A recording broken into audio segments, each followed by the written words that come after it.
So mapagpalang araw sa inyo pong lahat. Ngayon po ay April 21, 2025, Lunes sa 8 araw na pagdiriwang ng Pasko ng muling pagkabuhay. Ating pong unang pagbasa at pagninilay sa araw na ito ay hinango mula sa mga gawa ng mga apostol chapter 2 verses 14 and verses 22 to 33. Noong araw ng Pentecostes, tumayo si Pedro at ang 11 apostol at nagsalita ng malakas. Mga kababayan at mga naninirahan sa Jerusalem, pakinggan ninyong mabuti ang aking sasabihin. Mga Israelita, pakinggan ninyo ito. Si Jesus sa taga-Nazaret ay sinugo ng Diyos.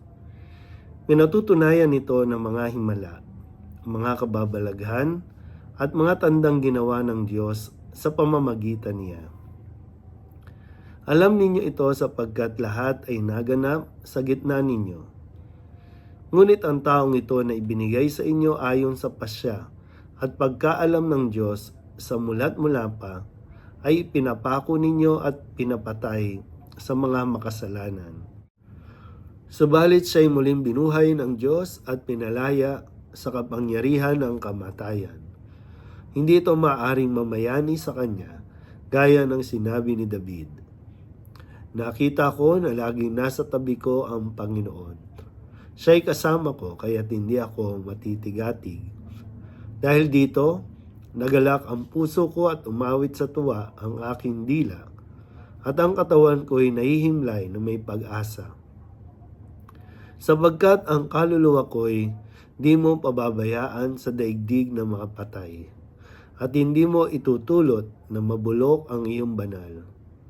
Ituro mo sa akin ang mga landasing patungo sa buhay, dahil sa ikaw ang kasama ko. Ako'y mapupuspos ng kagalakan. Mga kapatid, masasabi ko sa inyo ng tiyakan na ang patriarkang si David ay namatay at inilibing. Naririto ang kanyang libingan hanggang ngayon. Siya'y propeta at nalalaman niya ang pangako sa kanya ng Diyos na magiging haring tulad niya ang isa sa kanyang mga inapo. Ang muling pagkabuhay ng Mesiyas ang nakita't hinulaan ni David ng kanyang sabihin. Hindi siya pinabayaan sa daigdig ng mga patay at hindi itinulot na mabulok ang kanyang katawan. Itong si Jesus ay muling binuhay ng Diyos at saksi kaming lahat sa bagay na ito.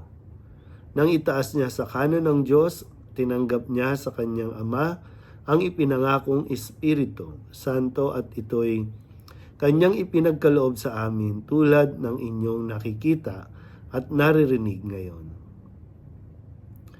Ang salita ng Diyos. Muli po, isang mapagpalang araw sa inyo pong lahat at muli maligayang pagdiriwang ng Pasko ng muling pagkabuhay. At ito nga po, tayo ay nasa 8 araw, no, o tinatawag nating octave of Easter, no, yung octave of Easter. Pag sinabing octave ay 8, no, 8 days na pagdiriwang para sa Pasko ng muling pagkabuhay. At sa araw na ito, narinig natin ang pagpapahayag ni Pedro at ng mga alagad tungkol sa katotohanan. Muli, naalala po ninyo na laging pinapahayag ni Jesus na siya ang katotohanan. Siya ang buhay, siya ang daan, ang katotohanan. At ang isang katotohanan ngayon na ipinapahayag nila ay si Kristo ay muling nabuhay. Wala na siya sa libingan ng mga patay dahil siya ay binangon na ng Panginoon. At maganda po na tayo ay mapaalalahanan. Tayo ng mga tinatawag din ng mga Easter people, hindi tayo basta lang magagalak sa kanyang pagkabuhay, kundi ito ay may kaakibat na misyon. Marami sa ating mga kakilala, maraming mga Katoliko ang hindi nakapagsimba. Yung iba, bunga ng kanilang mga schedule, mas pinili nila na magliwaliw, magkaroon ng mga reunion, at nakalimutan nila ang magsimba. Pero tayo na mga nakasaksi sa kanyang pagkabuhay, no, nung tayo ay dumalo sa pagdiriwang ng magdamagang pagdiriwang ng bihilya, no, ng pagdiriwang para sa pagkabuhay ni Kristo. Ang ating pong misyon ay magpahayag tungkol sa katotohanan ito, tungkol sa ating pananampalataya. Ipahayag natin ang diwa, no, ng pagkabuhay. Ipahayag natin ang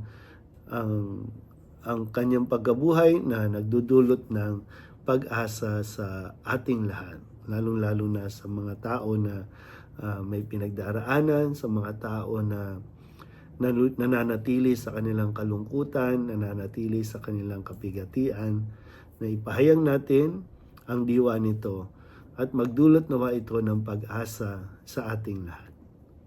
Muli po, isang maligayang Pasko ng muling pagkabuhay ng ating Panginoong Hesukristo.